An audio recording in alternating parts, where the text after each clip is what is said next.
DNA జ్యోతిష్యానికి సాధారణ జ్యోతిష్యానికి తేడా ఏమిటంటే, వేల సంవత్సరాల నుండి సాధారణ జ్యోతిష్యం ద్వారా ఒక జాతక చక్రం చూసి భూత భవిష్యత్ వర్తమాన కాలాలలో ఎప్పుడు ఎలా ఏమి జరుగుతుందని చెబుతూ, ఒకవేళ అవి గాని అనుకూలంగా జరగకపోతే ఎలాగైనా ప్రకృతికి విరుద్ధంగా వాటిని మార్చేయాలని, అది కుదరకపోయినా పరిహారాల నెపంతో చేసే పద్ధతిది.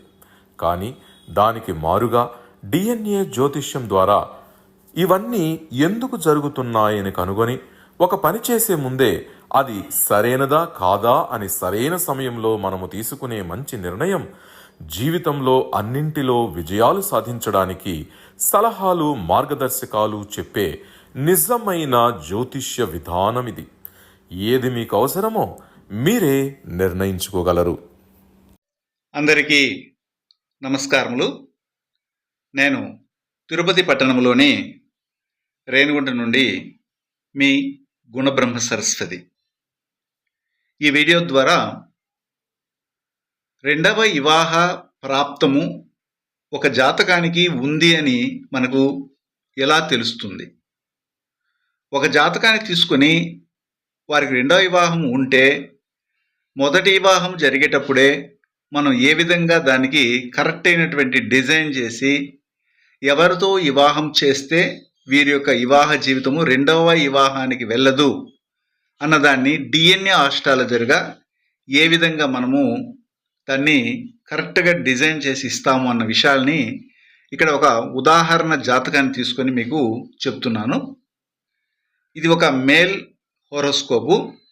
ఇందులో వీరు పుట్టినటువంటి డేట్ ఆఫ్ బర్త్ కానీ టైమ్ ఆఫ్ బర్త్ ఇలాగా వారు ఏ ప్లేస్లో పుట్టారన్న విషయాలు కూడాను తెలియజేశాం. అయితే మొదట మనం ఏం చేస్తామంటే, ఏ జాతకం మన దగ్గరికి వచ్చినా కానీ ఆ జాతకానికి సంబంధమైనటువంటి జెండర్ ఏమిటో చూస్తాం. మేల్ జెండర్ అయ్యి వారు ఇచ్చినటువంటి సమయము, ఆ సమయంలో క్రియేట్ అయినటువంటి జాతకము ఫిమేల్ది అయితే బర్త్ టైం రెక్టిఫికేషన్ చేస్తాం. బర్త్ టైం రెక్టిఫికేషన్ కానీ కరెక్ట్గా లేకపోతే వారికి వచ్చే భాగస్వామ్యం మారిపోవడం జరుగుతుంది. ఇలాగా కొన్ని చోట్ల మొదటి వివాహం ఫెయిల్ అయ్యి రెండో వివాహానికి వెళ్ళవలసిన పరిస్థితి కూడాను ఏర్పడుతూ ఉంది. అయితే ఎట్టకేలకు ఈ జాతకము ఆల్రెడీ మ్యారేజ్ అయినటువంటి జాతకము, మ్యారేజ్ అయ్యి కూడాను వారు మొదటి వివాహంలో ఫెయిల్యూర్స్ వచ్చి ఇబ్బంది పడినటువంటి వారు కోర్టుకు వెళ్ళి తగాదాలు పడి విడిపోయినటువంటి జాతకం. ఆ తర్వాత రెండవ వివాహానికి వెళ్ళేటప్పుడు కూడాను ఇదే విధమైనటువంటి ప్యాటర్న్లో వాళ్ళు కానీ వెళ్తే ఇబ్బంది పాలవుతారని మన డిఎన్ఏ ఆస్ట్రాలజీ సంబంధమైనటువంటి వీడియోలు దాదాపు 3000 వీడియోలు ఉన్నాయి. అందులో కొన్ని వీడియోలు చూసి వారు చాలా ఇంప్రెస్ అయ్యి మనకు ఫోన్ చేయడము, అపాయింట్మెంట్ బుక్ చేయడము, మీరు చాలా జెన్యూన్గా చెప్తున్నారు కాబట్టి మీరు చెప్పినట్టుగా ఫాలో అవుతామని చెప్పడము, మనం వారికి సలహాలు మార్గదర్శకాలు ఇవ్వడం జరిగింది. అయితే ఈ విధమైనటువంటి ఇది వాళ్ళ యొక్క పర్మిషన్తో నేను ఇక్కడ మనకి ఎక్స్ప్లెయిన్ చేయడం జరుగుతుంది. అంతేగాని ఒకవేళ మీరు మా దగ్గర కన్సల్టేషన్ తీసుకుంటే మీ జాతకాలను వేసి ఇలాగ ఎక్స్ప్లెయిన్ చేస్తామని మాత్రం అనుకోకండి. ఎవరైనా కానీ మన యొక్క వీడియోలు చూసి వారు కామెంట్ రూపంలో మా జాతకాన్ని మీరు వివరించడానికి, అనలైజ్ చేయడానికి యూజ్ చేసుకోండి అంటేనే మనము ఇలాంటి సాహసం అనేది చేస్తాం. కానీ ఇతరుల యొక్క జాతకాలను మనము వాంటెడ్గా ఇలాగా ప్రదర్శించడం అనేది ఉండదు. ఇది గమనించగలరు. అయితే ఇక్కడ ఒక విషయాన్ని మనం పరిశీలించాలి. ఇక్కడ లగ్నం ఏమిటి అనేది చూడాలి. లగ్నం వచ్చి కుంభలగ్నం అయింది. లగ్న పాయింట్ శతభిష నక్షత్రం 3వ పాదంలో పడింది. శతభిష నక్షత్రం 3వ పాదంలో లగ్న పాయింట్ పడింది. మొదట మనం ఈ అంశాలని ఒక పక్కన నోట్లో రాసుకుంటాము.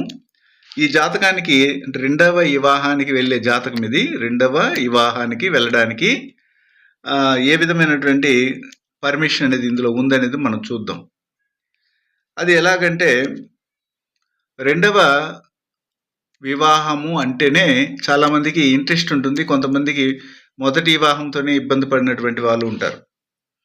అయితే ఈ జాతకుని యొక్క లగ్న పాయింట్ అనేది మన ఇంపార్టెంట్. లగ్నం వచ్చి కుంభ లగ్నము. కుంభలగ్నంలో కూర్చునింది పుట్టినప్పుడు. లగ్న పాయింట్ అంటారు, చాలామందికి తెలియదు ఇది. లగ్నం మాత్రమే తెలిసి ఉంటుంది. లగ్న పాయింట్ వచ్చి శతభిష నక్షత్రంలో ఉండడం అనేది మనం చూస్తున్నాం. ఈ శతభిష నక్షత్రం 3వ పాదం. అయితే లగ్న పాయింట్ తీసుకున్నటువంటి కార్మిక్ రిజిస్ట్రీ ఏమిటంటే రాహుకర్మ అనేది మనము డిఎన్ఏ ఆస్ట్రాలజీగా డిసైడ్ చేస్తాం. పుష్యమి, విశాఖ, శతభిష నక్షత్రాల్లో పుడితే వారు రాహుకర్మను తీసుకున్నారని మనము డిసైడ్ చేస్తాం. ఇక్కడికి అయిన తర్వాత ఇప్పుడు రాశి ఏమిటనేది మనం చూసేటప్పుడు చంద్రుడు కూర్చున్నటువంటి నక్షత్రాన్ని రాశి అంటారు. మకర రాశి అని తెలిసింది. ఈ మకర రాశి కూడా ఉత్తరాషాఢ నక్షత్రంలో వెళ్ళి కూర్చోవడం జరిగింది. అప్పుడు మకర రాశి అనేది మనము తెలుసుకున్నాము. మకర రాశి అయితే చంద్రుడు కూర్చున్న నక్షత్రం ఏమిటంటే ఉత్తరాషాఢ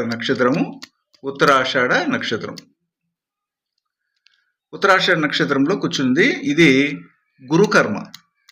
హస్త, మృగశిర, ఉత్తరాషాఢ నక్షత్రాలు గురుకర్మ రిజిస్ట్ని కలిగినటువంటి నక్షత్రాలని మనం చెప్తాం. అది కూడా ఉత్తరాషాఢ 4వ పాదంలో వెళ్ళి చంద్రుడు కూర్చోవడం జరిగింది. లగ్న అధిపతి ఒకరు ఉంటారు. ఈ యొక్క కుంభ లగ్నానికి అధిపతి ఎవరంటే శని అనేది మనకి తెలియాలి. ఇలాగ 3 అంశాలని మనం జాతకం చెప్పేటప్పుడు తీసుకుంటాం. శని ఇక్కడ కూర్చున్నటువంటి నక్షత్రం ఏమిటంటే జ్యేష్ఠ నక్షత్రంలో వెళ్ళి 1వ పాదంలో కూర్చుంది. శని కూర్చున్న నక్షత్రం వచ్చి జ్యేష్ఠ నక్షత్రము. ఈ జ్యేష్ఠ నక్షత్రం వచ్చి వృశ్చికంలో ఉంటుంది 1వ పాదంలో. అయితే ఈ జ్యేష్ఠ నక్షత్రం అనేది ఏమిటంటే చంద్రుని కర్మ రిజిస్ట్రీ కలిగినటువంటి నక్షత్రం. చంద్రుని కర్మ అంటే ఇక్కడ చూడండి, ఈ జాతకులు పుట్టినప్పుడు 3 కర్మ రిజిస్ట్రీలతో పుట్టడం జరిగింది. రాశిపడి నక్షత్రము, లగ్న పాయింట్ పడి నక్షత్రము, లగ్నాధిపతి పడి నక్షత్రం అని. అప్పుడు రాశిపడి నక్షత్రం అనేది గురుకర్మని తీసుకున్నది. ఇది నోట్ చేసుకోవాలి మనము. అదేవిధంగా లగ్న పాయింట్ పడి నక్షత్రము రాహుకర్మను తీసుకున్నది, రాహుకర్మ. అదేవిధంగా చంద్రుని కర్మ తీసుకుంది ఏంటి, లగ్నాధిపతి శని తీసుకుంది చంద్రుని కర్మ. అంటే ఇక్కడ నేను చంద్రుని కర్మ అని చెప్పినప్పుడు చంద్రుడు పనిచేస్తాడు అనుకోకండి. అలాగా రాహుకర్మ అంటే రాహు పనిచేస్తాడు అనుకోకండి. గురుకర్మ అంటే గురువు పనిచేస్తాడని మాత్రం అనుకోకండి దయచేసి. గురుకర్మను తెలియజేసే గ్రహాలు ఏమిటంటే సూర్యుడు, చంద్రుడు మరియు కుజుడు అనేది చెప్పబడుతుంది. రాహుకర్మను తెలియజేసేది ఏమిటంటే గురువు అనే గ్రహం రాహుకర్మను తెలియజేస్తుంది. చంద్రకర్మ తెలియజేసే గ్రహాలు రాహు మరియు శుక్రుడు అని మనము తీసుకుంటాం. అంటే ఈ సబ్జెక్ట్ కనీసం మీకు తెలుసుంటే తప్ప మా యొక్క డిఎన్ఏ ఆస్ట్రాలజీ మీకు అర్థం కాదు. ఇది మీకు కావాలంటే నోట్ చేసుకోండి. ఇది మీకు సబ్జెక్ట్ పరంగా కూడాను ఉపయోగపడడం అనేది ఉంటుంది. సరే, ఇది ఒక విషయాన్ని మనం గ్రహించాం. అయితే ఒకరు సెకండ్ మ్యారేజ్కి వెళ్ళడానికి ఏం ఫార్మేట్ కావాలి అనేది మనం తెలుసుకోవాలి. సెకండ్ మ్యారేజ్కి వెళ్ళడానికి 1-7-12 కాంబినేషన్ ఉండడం, లేదా 1-7 కేతు అనే కాంబినేషన్ అనేది ఉండడం అనేది జరగాలి. అంటే లగ్నాధిపతి కానీ 7వ భావాధిపతి కానీ సూర్యకర్మ తీసుకోవడం అనేది ఉండాలి. ఇది మ్యాట్రిక్స్ కాంబినేషన్లో ఏమైనా తీసుకో, 1-12, 1-7 కాంబినేషన్ కానీ, 1-7 భావాధిపతులు 12 12-7 భావాలు 1లో ఉండడం, ఇలాంటి కాంబినేషను, లేదా 1 కేతువు 7 కేతు 12 కేతు ఇలాంటి కాంబినేషన్ ఉన్నా కానీ సెకండ్ మ్యారేజ్ పర్మిషన్ ఇస్తుంది. అయితే వాళ్ళకి సెకండ్ మ్యారేజ్ అయిపోతుందా అనేది మళ్ళీ క్వశ్చను. దానికి నేను మళ్ళీ ఇంకా ఫార్మేట్స్ ఉన్నాయి, చెప్తాను ఫార్ములాసు. ఒకవేళ 1-7-9 కాంబినేషన్ ఉన్నా, లేదా 1-7 గురు కాంబినేషన్ ఉన్నా కానీ వీరికి 2 మ్యారేజ్ జరగడానికి, ఆ తర్వాత ఆ 2వ మ్యారేజ్ కూడా సరిగా నిర్ణయాలు తీసుకోకపోతే 3వ మ్యారేజ్కి వెళ్ళడానికి కూడా ఇది పర్మిషన్ ఇస్తుంది.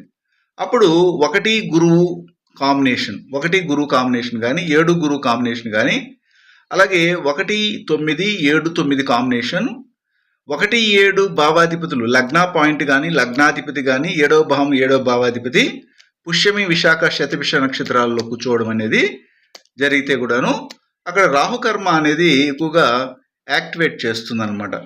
అప్పుడు వీరికి మోర్ దాన్ 2 మ్యారేజెస్ కూడా పర్మిషన్ ఉంటుంది.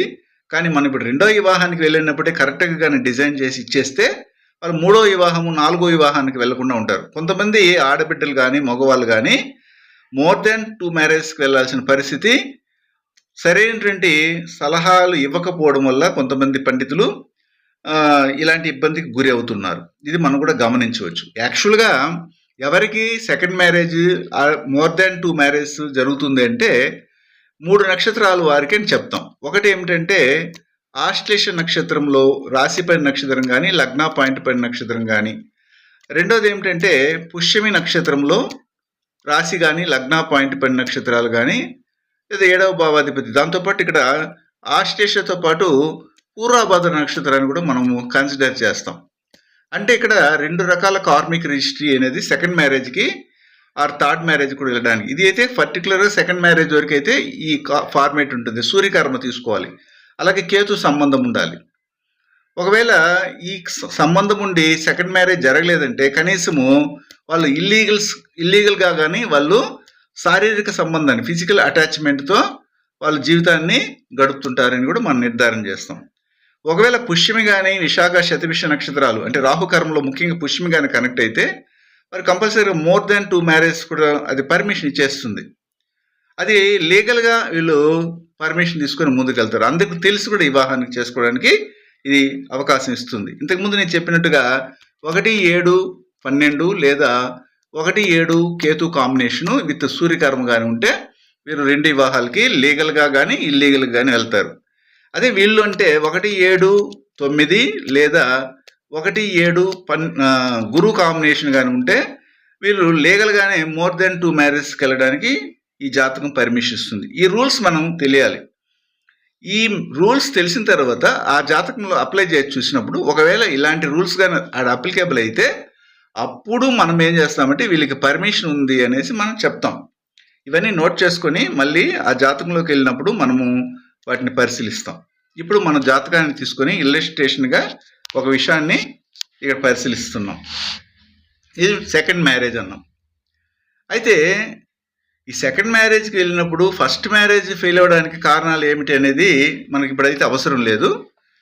అయితే కొంతమంది ఏం చేయాలంటే వాళ్ళకి సెకండ్ మ్యారేజ్ ఉంది అంటే ఫస్ట్ మ్యారేజ్ ఎందుకు ఫెయిల్ అయిందని కూడా మనం పరిశీలించాల్సిన అవసరం అయితే ఉంటుంది. ఫస్ట్ మ్యారేజ్ ఎందుకు ఫెయిల్ అవుతుందంటే పండితుల దగ్గరికి వెళ్ళి సరైనటువంటి విధంగా పొంతనాలు చూసుకోకపోవడం వల్ల నక్షత్రాలకి పొంతనాలు చూసేసి వాళ్ళు వివాహానికి వెళ్ళిపోతారు. వశ్య పొంతనము, రజ్జు పొంతనము, నాడీ పొంతనము, మహేంద్ర కూటమి లేదా దీర్ఘ పొంతనాలు, ఇవి గణన పొంతనాలు ఇవి వరకు చూసుకొని ఒక 36 పాయింట్స్కి మోస్ట్లీ ఒక 20-25 వచ్చినా కానీ బేసిక్గా ఉందని ముందుకెళ్ళినటువంటి వారి వల్ల సెకండ్ మ్యారేజ్ అది పర్మిషన్కి వెళ్ళిపోతుంది. దాంతోపాటు బర్త్ టైం రెక్టిఫికేషనే లేకుండా వాళ్ళు లగ్నం మీద నిర్ధారణ చేసుకోకుండా వివాహానికి వెళ్ళిపోయి మళ్ళీ కుయ్యోముర్ర అనే వాళ్ళు మరికొంతమంది ఉంటారు. ఇక్కడ మనం ఏం చేస్తామంటే ఈ ఉత్తరాషాఢ నక్షత్రానికి పూర్వభద్ర నక్షత్రం అనేది పనికి రాదు అనేసి మనం ఖచ్చితంగా చెప్తాము. అదేవిధంగా జ్యేష్ఠ నక్షత్రానికి రోహిణి నక్షత్రంలో వివాహానికి వెళ్ళకూడదంటే వీళ్ళు ఏం చేస్తారంటే ఖచ్చితంగా వాళ్ళు అదే విధంగా వెళ్ళుంటారు. పూర్వభద్ర నక్షత్రంలో రాశో లగ్నమో లగ్నాధిపతితో పడడము, లేదా రోహిణి నక్షత్రంలో రాశి కానీ లగ్నం కానీ లగ్నాధిపతి పడడము వాళ్ళ అపోజిట్ సెక్స్కి, అది వీళ్ళు తెలుసుకోకుండా రాశిపడి నక్షత్రాన్ని మాత్రమే మన మహాపండితులు బేచ్ చేసుకొని దాన్ని అలాగా తీసుకెళ్ళి వాళ్ళని ముంచేస్తారు. ఇన్ని విధాలుగా మనం పరిశీలించి ఒక జాతకం మనకు దగ్గరికి వచ్చినప్పుడు బర్త్ టైం రెక్టిఫికేషన్ ఏమిటి, వాళ్ళు ఎవరితో వివాహం చేసుకోవాలి, ఎవరితో వివాహం చేసుకోకూడదు, వారు ఇచ్చినటువంటి జాతకం కరెక్టా కాదా. మనకి ఇప్పుడు మ్యాట్రిమోన్ ద్వారా ఏమవుతుందంటే ఏజ్ బార్ అయినటువంటి క్యాండిడేట్స్ ఉంటారు, అమ్మాయిలు కానీ అబ్బాయిలు కానీ. ఒక మంచి సంబంధం వస్తే 1 సంవత్సరం 2 సంవత్సరాలు తగ్గించేసి అదే డేట్ ఆఫ్ బర్త్తో పంపించేస్తారు. బాగుందనేసి పెళ్ళికి వెళ్ళిపోతారు. చివరితో చూస్తే అన్ని జాతకాలు బాగున్నాయి కానీ ఎందుకంటే ఇలాగ ఫెయిల్ అయిందంటే యాక్చువల్గా వాళ్ళ date of birth time of బర్త్ని మార్చేస్తుంటారు. ఇలాంటి ఫ్రాడ్యులెంట్స్ కూడా ఉన్నారు ప్రపంచంలో. కానీ మన దగ్గరికి వచ్చినప్పుడు ఈ జాతకం వీలుదేనా అన్నప్పుడు మనం ఏం చేస్తామంటే కరెక్షన్ చేసి బర్త్ టైం కరెక్షన్ చేసి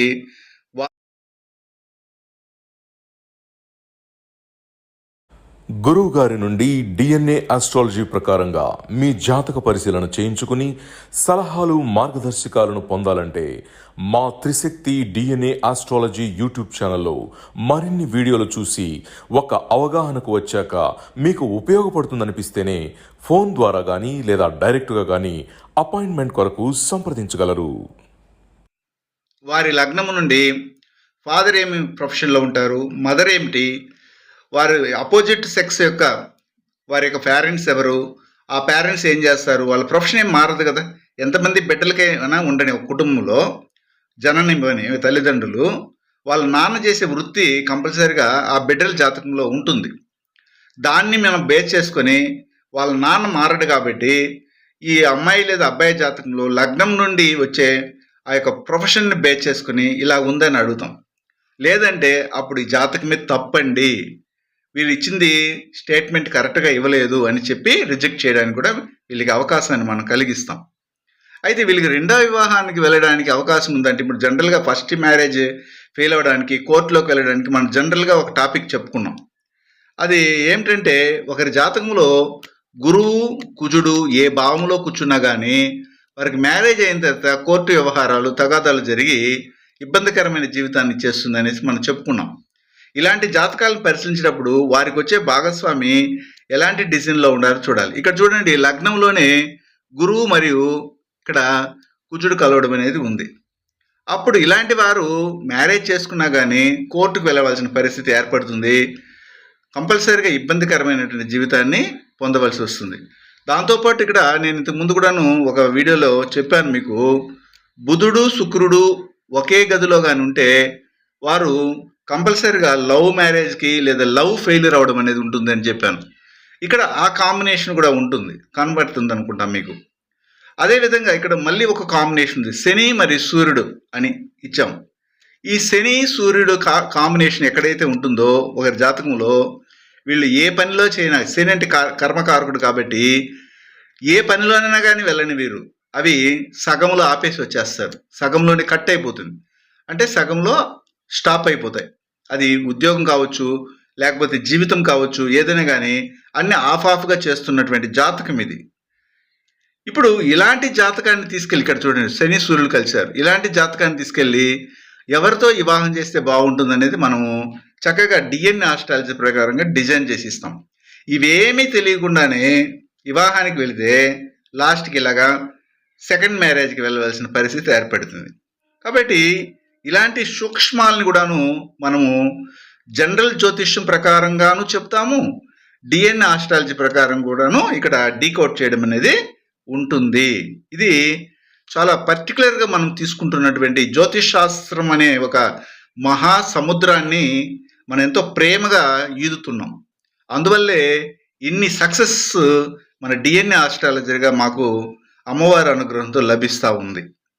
అయితే ఇక్కడ ఈ జాతకునకు రెండవ వివాహానికి వెళ్ళడానికి పర్మిషన్ ఉందనేది మనం ఇప్పుడు చూడాలన్నప్పుడు ఇంతకుముందు చెప్పినట్టు ఫార్మేట్స్ని ఒకసారి వెనక్కి వెళ్ళి మళ్ళీ చూడండి.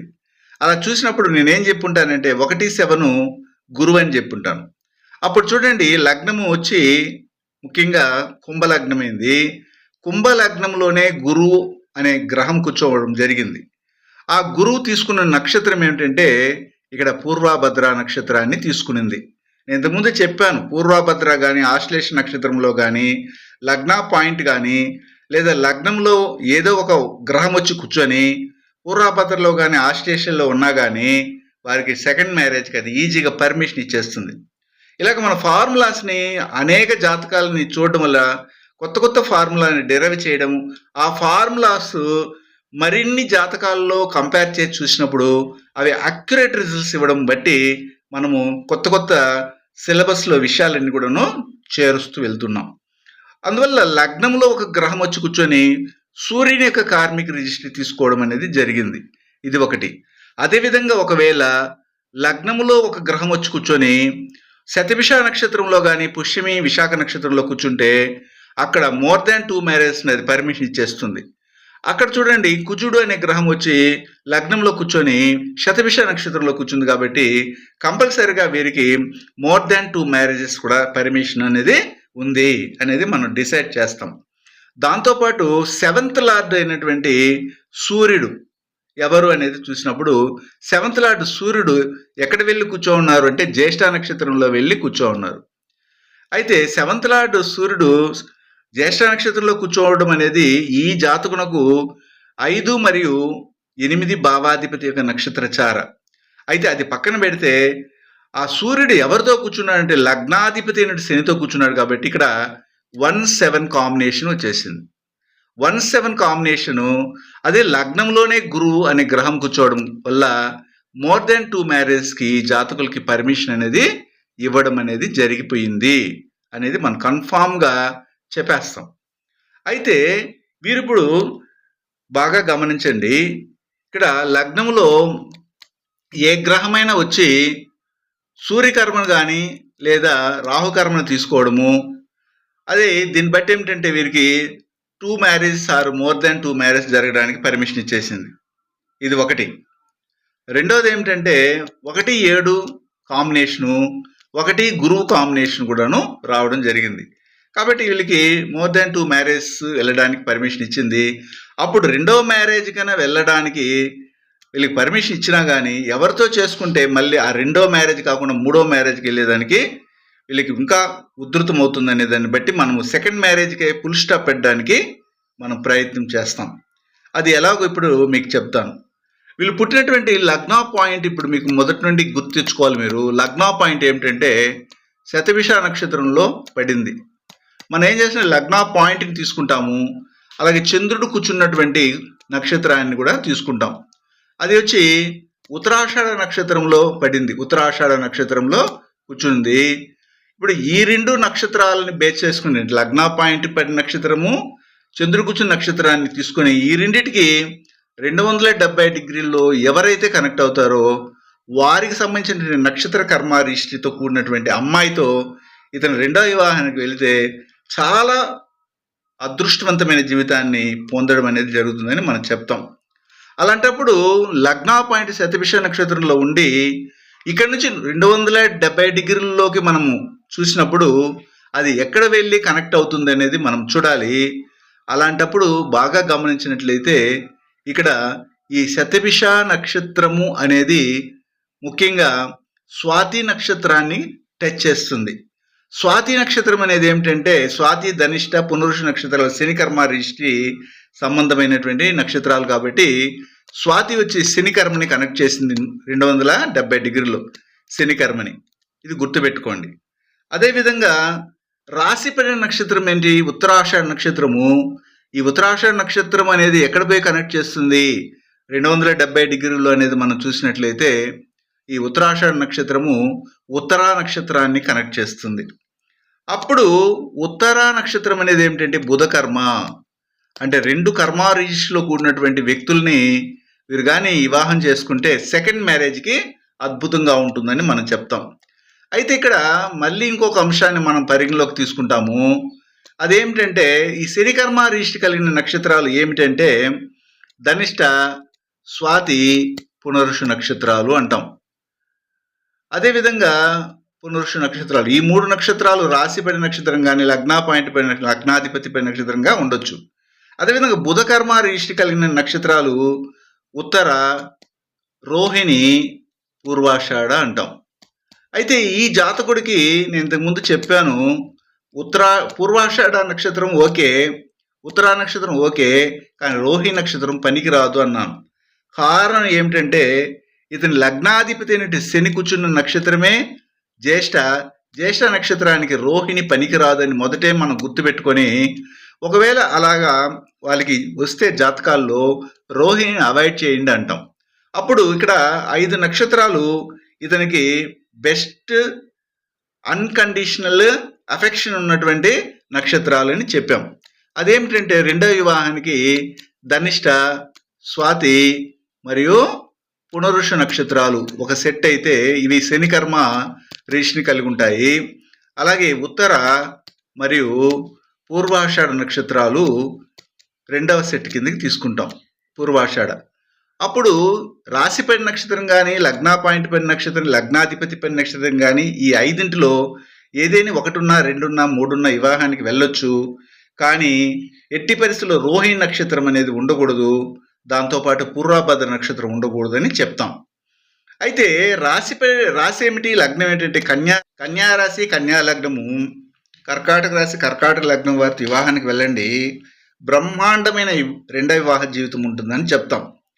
దీంతో పాటు మరిన్ని అంశాలని మనం ఇక్కడ చెప్తుంటాం. అదేమిటంటే లగ్నములోనే ఏదైనా లగ్నం కావచ్చు, అమ్మాయి జాతకంలో లగ్నంలో బుధుడు ఉండాలి అని చెప్తాం, లేదా లగ్నాధిపతితో బుధుడు ఉండాలి అని చెప్తాం. దాంతోపాటు 1, 4, 6 కాంబినేషన్ కానీ ఉంటే వివాహానికి వెళ్ళండి. 1, 4, 1, 6 కాంబినేషను, 1, 4 భావాధిపతులు 6లో కానీ 6, 4 భావాధిపతులు 1లో ఉన్నటువంటి ఒక్క మ్యాట్రిక్స్ కాంబినేషన్ ఉన్నా వీరితో వివాహానికి వెళ్తే మీ రెండో వివాహం బాగుంటుంది అంటాం.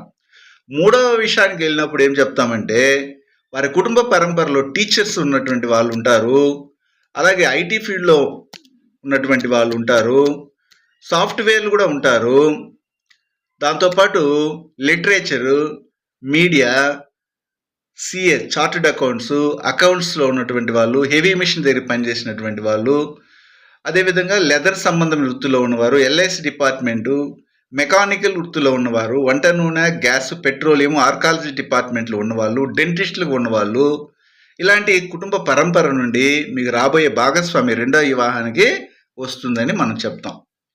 ఓకే, ఇంతవరకు అన్నీ చెప్పిన తర్వాత ఇప్పుడు మ్యారేజ్ రెండో వివాహానికి వెళ్తే బాగుంటుందండి, మా వివాహ జీవితం బాగుంటుందనేసి ఒక సిల్లీ క్వశ్చన్ వేస్తారు. అయ్యా, మేము ఇంతసేపు కష్టపడి మీకోసము ఒక అమ్మాయి జాతకాన్ని యాసిడ్గా ప్రింట్ కొట్టినట్టుగా రాశి పని నక్షత్రము, లగ్న పాయింట్ పని నక్షత్రము, లగ్నాధిపతి పని నక్షత్రము, మరియు రాశి ఏమిటి, లగ్నం ఏమిటి, లేదా లగ్నాధిపతి ఎవరితో ఉండాలి, ఏ గ్రహంతో ఉండాలి, ఏ గ్రహం వచ్చి లగ్నంలో ఉండాలి, ఇన్ని విషయాలను చెప్తూ వాళ్ళ వంశంలో ఎవరెవరు ఏ పనులు చేస్తారో అన్న విషయాలను కూడా తెలియజేస్తూ ఇన్ని చెప్పిన తర్వాత మళ్ళీ పీజీ చదివేసిన తర్వాత మీరు 10వ తరగతి పూర్తి చేశారా అన్నట్టుగా క్వశ్చన్ వేస్తున్నారు. అవన్నీ కరెక్ట్గా కనెక్ట్ అయితేనే మీ వివాహ జీవితంలో ఎలాంటి ఇబ్బందులు లేకుండా ఈ రెండో వివాహం తన ఫుల్ స్టాప్ అవుతుంది, లేకపోతే కష్టాలు పడతారు. నేను చెప్పినటువంటి ఆప్షనే మీకు ఆపర్చునిటీ, అదే మీ బౌండరీ అని నేను చెప్తా. అయితే వచ్చే అమ్మాయి ఏం పని చేస్తుందండి అని వేశారనుకోండి, అప్పుడు దానికి సమాధానం చెప్తా. దానికి ఏం చేయాలంటే రెండవ వివాహానికి 2 మరియు బాగా గమనించండి, 2వ భావాధిపతి మరియు 6వ భావాధిపతి యొక్క నక్షత్ర చారాలని తీసుకోవాలి. దానికి ఏం కార్మిక రిజిస్ట్రీ ఉందనేది మనం డిసైడ్ చేసి చెప్తాం. అందులో 2వ భావాధిపతి ఎక్కడ వెళ్ళి సతభిష నక్షత్రంలో వెళ్ళి కూర్చున్నారు కాబట్టి వారు ఒకవేళ చదువుకుంటే electrical, electronics, chemicals, automobiles, transport సంబంధమైన వృత్తుల్లో ఉన్నటువంటి వారు ఉంటారండి. ట్రాన్స్పోర్ట్ కానీ ఆటోమొబైల్స్ ఇవన్నీ కూడా అమ్మాయిలు చేయరు, కొంతమంది పైలట్లు కూడా ఉన్నారు. అలాంటి వారు కూడాను ఇప్పుడు నేను చెప్పినటువంటి డిపార్ట్మెంట్లోకి వస్తారు. బయోటెక్నాలజీ, బయోకెమిస్ట్రీ చేసిన వాళ్ళు కూడా ఉంటారు. ఒకవేళ అలా చదువుకుంటే వాళ్ళు గవర్నమెంట్ ఉద్యోగంలో కూడా ఉండడానికి అవకాశం ఉంది. అలాంటి వారిని మీరు ఎతకండి, మీకు వచ్చే సమాచారాలు కూడా అక్కడ నుండే వస్తాయి. కానీ మీకు సెలెక్ట్ చేసుకోవడం తెలియకపోవడం వల్ల ఇలాంటి ఇబ్బంది పడుతున్నారని చెప్తాం.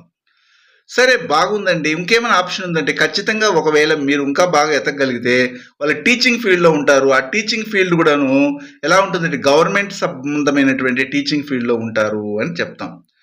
ఇప్పుడు నేను చెప్పినటువంటి ఆప్షన్స్ మాత్రమే వీళ్ళు తీసుకొని వివాహానికి వెళ్తే సక్సెస్ఫుల్ సెకండ్ మ్యారేజ్ ఉంటుంది. వీళ్ళకి సక్సెస్ఫుల్ సెకండ్ మ్యారేజ్ ఉంటుంది. లేదు మీరు సొంతంగా మళ్ళీ ఇంకోసారి ఇలాగ తప్పులు చేసేస్తూ ఉంటే మీకు చాలా ఘోరమైన రిజల్ట్స్ రావడానికి అవకాశం ఉంటుంది. ఇన్ని విధాలుగా నేరో సెలెక్షన్ ఏ విధంగా చేసుకోవాలి సెకండ్ మ్యారేజ్కి అనేది ఒక జాతకాన్ని మనం తీసుకొని చెప్తాం. ఓకే అండి, మీరు చెప్పిన అంశాలన్నీ మాకు ఉన్నాయండి, మాకు ఒక జాతకం వచ్చిందండి, వెంటనే వాళ్ళు అపాయింట్మెంట్ తీసుకుంటారండి, ఒక కన్సల్టెన్సీ కోసం తీసుకుంటారు. కానీ తెలివైనటువంటి వాళ్ళు వీళ్ళు ఏం చేస్తారంటే, ఏమండి ఇంకొక జాతకం కూడా ఉందండి, మీరు ఇప్పుడు నాకు ఎట్లా చెప్పారు కాబట్టి దాంతో పాటే మీరే ఒకసారి చూసే చెప్పేయండి అంటారు. అది కుదరదు. ఎందుకు కుదరదు అంటే మొదట మీ జాతకానికి రెండవ వివాహానికి వచ్చే భాగస్వామి ఎలాగ ఉంటుందని మీకు ఒక ఆన్సర్ షీట్ ఇచ్చాను. ఆ ఆన్సర్ షీట్ని బేస్ చేసుకొని మీరు ఏం చేయాలంటే చెక్ చేయాలి. ఓకే, నేను చెప్పింది మీకు ఒక 80% ఆర్ 60% అయినా ఉండాలి. అలా ఉంటే అప్పుడు ఏం చేయాలంటే మళ్ళీ అమ్మాయి జాతకంలో నుండి, ఇది అమ్మాయి జాతకం ఓకే అయిపోయింది మీకు, కానీ అమ్మాయికి మీరు ఓకే కావాలి కదా, అబ్బాయికి ఓకే కావాలి కదా. అప్పుడు మళ్ళీ ఏం చేయాలంటే మ్యాచింగ్కి మళ్ళీ కన్సల్టేషన్ని మీరు ఫిక్స్ చేసుకోవాలి. అప్పుడు మీ దగ్గర నుండి అమ్మాయికి, అమ్మాయి దగ్గర నుండి మీకు మళ్ళీ రెండోసారి కూడా చెక్ చేస్తాం. మీరు ఎన్ని పాయింట్లు చూసారో నాకు తెలియదు కదా, మళ్ళీ మొదటి నుండి మళ్ళీ చెక్ చేసి మామూలు డిఎన్ఏ ఆస్ట్రాలజీ ప్రకారంగా తెలుసుకున్న తర్వాత దాన్ని మా అబ్బాయికి జ్ఞానాన్వేషకి పంపిస్తాను.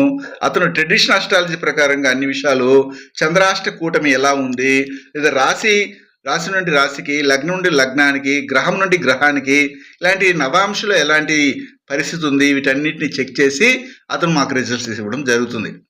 ఆ తర్వాత నేను కొలిసే అమ్మవారి యొక్క అనుగ్రహంతో భవిష్యత్ దర్శనం ద్వారా వీళ్ళిద్దరూ సెకండ్ మ్యారేజ్కి వెళ్ళాలనుకుంటున్నారు. వెళితే నీ యొక్క అనుగ్రహం ఏ విధంగా ఉందమ్మ తల్లి అని చెప్పి భవిష్యత్ దర్శనం ద్వారా మళ్ళీ తెలుసుకొని అమ్మవారి యొక్క అనుగ్రహంతో నాకున్న 6th సెన్స్తో మీకు ఓకే చెప్పడం అనేది ఉంటుంది. ఇన్ని విధాలుగా మనము ఈ యొక్క మ్యాచింగ్లో ఆరితేరినాం కాబట్టి చాలామంది మా దగ్గర చేసుకున్నటువంటి ఈ యొక్క కంపారిటిబిలిటీకి ఎలాంటి రిమార్క్ లేకుండా అద్భుతమైనటువంటి జీవితాన్ని అమ్మవారు ఇస్తూ ఉంది. ఇందులో ఎలాంటి సందేహము లేదు. శుభం.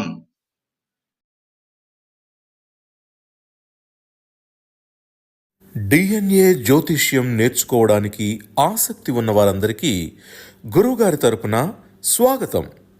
దైవజ్ఞ శ్రీ గుణబ్రహ్మ సరస్వతి గారి నుండి ఆన్లైన్ ఆడియో క్లాసుల ద్వారా అద్భుతమైన ఈ వంశపారంపర్య జ్యోతిష్యంను బేసిక్స్ నుండి అడ్వాన్స్ వరకు నేర్చుకోవాలంటే మీరు ఒక్కసారిగా ఫీజు చెల్లించేస్తే మిమ్మల్ని డిఎన్ఏ వాట్సాప్ గ్రూప్లో యాడ్ చేసినప్పటి నుండి మీ జీవితకాలం డిఎన్ఏ జ్యోతిష్యానికి సంబంధించిన క్రొత్త అప్డేట్స్ని ఆ వాట్సాప్ గ్రూప్లో నిరంతరం పొందవచ్చు.